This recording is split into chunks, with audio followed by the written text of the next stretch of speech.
Sir, ಮತ್ತೊಂದು ಇವಾಗ ವಿದ್ಯಮಾನ ಏನು ಅಂತಂದರೆ, ದರ್ಶನ್ ಅಭಿಮಾನಿಗಳು ಪ್ರಥಮ್ ಅವ್ರಿಗೆ ಒಂದು ಈ ರೀತಿ ಕೆಟ್ಟದಾಗಿ ಮೆಸೇಜ್ಗಳು ಕಳಿಸಿ ಅದೇ ಅದೊಂದು ಬೇರೆ ಪಾಪ ನಡೀತಾ ಇದೆ. ಅವರು ಏನೋ ಒಂದು ಹೇಳಕ್ಕೆ ಹೋಗಿ ಹೇಳಿದ್ದಾರೆ.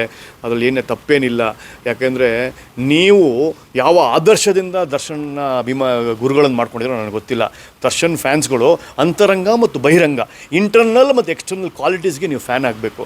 ಯಾವ ಕ್ವಾಲಿಟೀಸ್ಗೆ ಅವರನ್ನು ನೀವು ಪಿಕ್ಚರಲ್ಲಿ ನೀವು ದುಡ್ಡು ಕೊಟ್ಟು ನೋಡಿ ಎಂಟರ್ಟೈನ್ಮೆಂಟ್ ತೊಗೊಂಬಂದಿದ್ದೀರಾ, ಅಲ್ಲಿ ಏನು ಆದರ್ಶ ಕಾಣ್ತಾ ಇದೆ ನಿಮಗೆ? ಯಾವ ಥರದ ಆದರ್ಶ?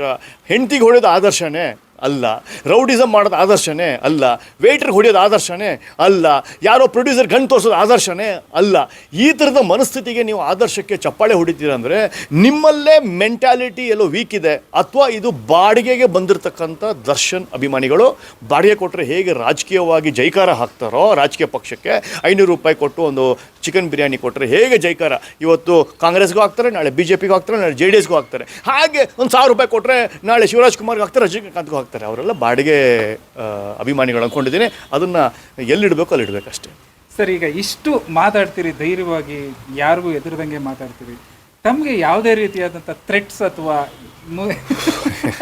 ನೋಡಿ, ಥ್ರೆಟ್ಸ್ ಅಂದಾಗ ನಾನು ಧರ್ಮದ ವಿಚಾರವಾಗಿ, ಭಾರತದ ಸಂಸ್ಕೃತಿ, ಭಾರತದ ಹಿಂದೂ ಸನಾತನ ಧರ್ಮವಾಗಿ ನಾನು ಮಾತಾಡಿದಾಗ ನನಗೆ ಪಾಕಿಸ್ತಾನದಿಂದ ಕಾಲ್ ಬಂದಿರೋದು ಅಥವಾ ಅನ್ಯ ಧರ್ಮೀಯರು ಫೋನ್ ಬಂದಿರೋದು ನನಗೆ ಸರ್ವೇ ಸಾಮಾನ್ಯ. ನಾನು ಹಲಾಲ್ ಮಾಡಿದಾಗ ಬಂದಾಗ ಕಾಲ್ಗಳು, ಲೌಡ್ ಸ್ಪೀಕರ್ ವಿರುದ್ಧ ಮಾತಾಡಿದಾಗ, ಹಿಜಾಬ್ ಬಗ್ಗೆ ಮಾತಾಡಿದಾಗ ಬಂದಾಗ ಅದು ಸಹಜ.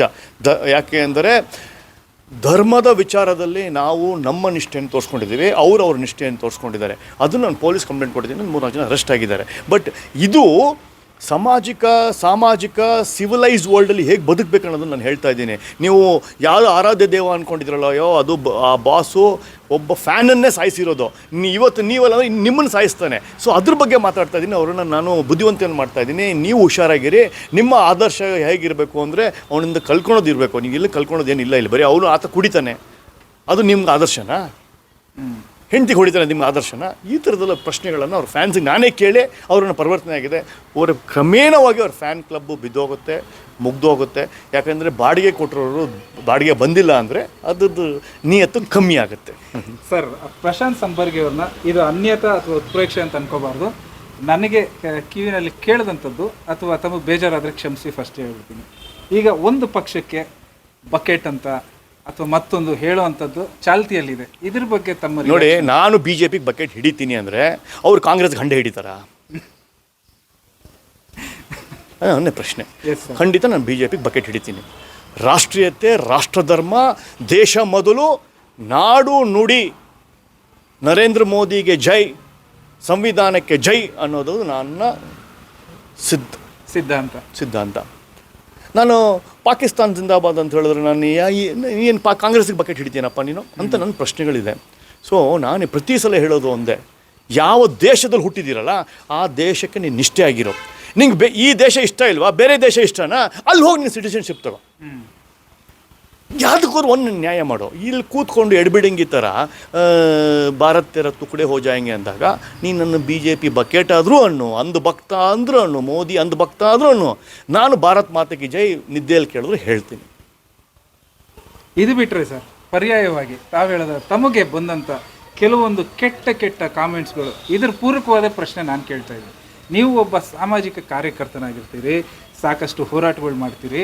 ಈ ಹೋರಾಟಗಳ ಮಧ್ಯದಲ್ಲಿ ತಮಗೆ ಬರುವಂತಹ ಕಾಮೆಂಟ್ಸ್ನ ನೀವು ಹೇಗೆ ಸ್ವೀಕರಿಸ್ತೀರಿ? ನೋಡಿ, ಬೆಕ್ಕಿಗೆ ಗಂಟೆ ಕಟ್ಟೋರು ಬೇಕು, ಅಲ್ಲೇನೋ ಆಗೋದನ್ನು ಮಾತಾಡೋರ್ಬೇಕು. ಎಲ್ಲ ನಮ್ಗೆ ಗೊತ್ತಿಲ್ಲ, ಅದು ನಮ್ಗೆ ಸಂಬಂಧ ಇಲ್ಲ ಅನ್ನೋದು ಹೋಗೋದಾದರೆ ಈ ಸಮಾಜ ಎಲ್ಲಿ ಹೋಗುತ್ತೆ?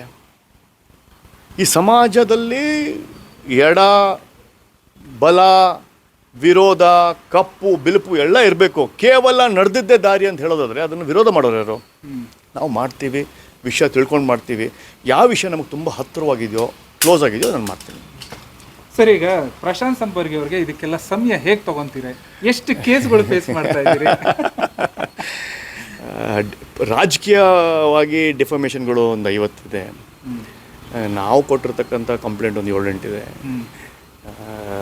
ನಾನು ಫೇಸ್ಬುಕ್ಗೆ ಸಾಮಾಜಿಕ ಕಾರ್ಯಕ್ಕೆ ವಾರಕ್ಕೆ 1 ದಿನ ಮೀಸಲ್ಪಟ್ಟಿದ್ದೇನೆ.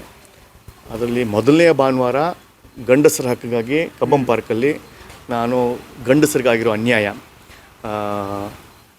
ಸೆಕ್ಷುವಲ್ ಹರಾಸ್ಮೆಂಟು, ಡೌರಿ ಹರಾಸ್ಮೆಂಟ್ 498 ಹನಿ ಟ್ರ್ಯಾಪ್ಸು, ಹೆಣ್ಮಕ್ಳು ಗಂಡಸರು ಹೊಡೆಯೋದು, ಇದ್ರ ಬಗ್ಗೆ ಅಡ್ವೊಕೇಟ್ ಆಗಿರ್ಬೋದು, ಕೌನ್ಸಿಲಿಂಗ್ ಆಗಿರ್ಬೋದು.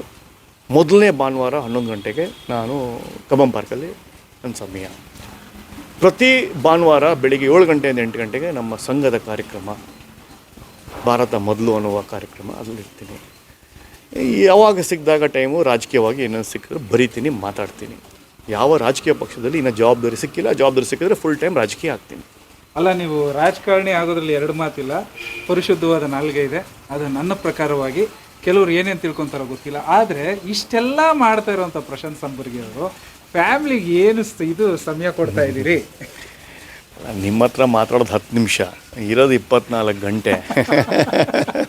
ಒಂದು ಕಡೆ ಕೇಸು, ಒಂದು ಕಡೆ ಮಾತು, ಒಂದು ಕಡೆ ನೋಡಿ, ಬೆಳಿಗ್ಗೆ 10 ಗಂಟೆಗೆ ಬಿಟ್ಟರೆ ಸಾಯಂಕಾಲ 8 ಗಂಟೆವರೆಗೂ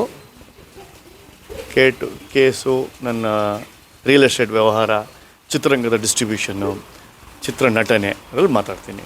ಇನ್ನು ಮಿಕ್ಕಿದ್ದು ಫ್ಯಾಮ್ಲಿ. ಸಂಡೇ ನೀವು ನಂಗೆ ಕೋಟಿ ಕೊಟ್ಟರು ನಾನು ನಿಮ್ಮ ಜೊತೆ ಬರೋಲ್ಲ, ಇಂಟರ್ವ್ಯೂ ಕೊಡೋಲ್ಲ. ಯಾಕಂದರೆ ಅದು ನನ್ನ ಫ್ಯಾಮ್ಲಿ ಟೈಮ್ ಅಷ್ಟೇ. Yes sir. ಫೈನಲ್ ಆಗಿ ಸರ್, ಕೆಲವೊಂದು ನೀವು ಇವಾಗಿನ ಯೂತ್ಸ್ಗೆ, ಇದಕ್ಕೆ ಪೂರಕವಾಗಿ ವಿದ್ಯಾರ್ಥಿನಿಯರಿಗೆ ಸಂಬಂಧಪಟ್ಟಂಗೆ ಯೂತ್ಸ್ಗೆ ನಿಮ್ಮ ಕಡೆಯಿಂದ ಒಂದು ಮೆಸೇಜ್ ಕೊಡೋದಾದರೆ ಏನು ಕೊಡ್ತೀರಿ? ಖಂಡಿತವಾಗ್ಲೂ ನಿಮ್ಮ ಜಗತ್ತೇ ಮೊಬೈಲ್ ಅಲ್ಲ. ಮೊಬೈಲ್ ಬಿಟ್ಟು ಒಂದು ಜೀವನ ಇದೆ. ಮೊಬೈಲಿಂದನೇ ಎಲ್ಲ ಆಗೋದಿಲ್ಲ. ಅದನ್ನು ನೀವು ಅನುಗುಣ ಮಾಡಿಕೊಂಡ್ರೆ, ಮೊಬೈಲ್ ಡಿಜಿಟಲ್ ಡಿಟಾಕ್ಸ್ ಅಂತ ಹೇಳ್ತೀವಿ, ಅದನ್ನು ಮಾಡಿಕೊಂಡ್ರೆ ಮೊಬೈಲ್ ಬಿಟ್ಟು ಜೀವನ ಮಾಡೋದನ್ನು ಕಲೀರಿ ಅಂತ ಹೇಳ್ಕೊಡ್ತಾ ಇದ್ದೀನಿ.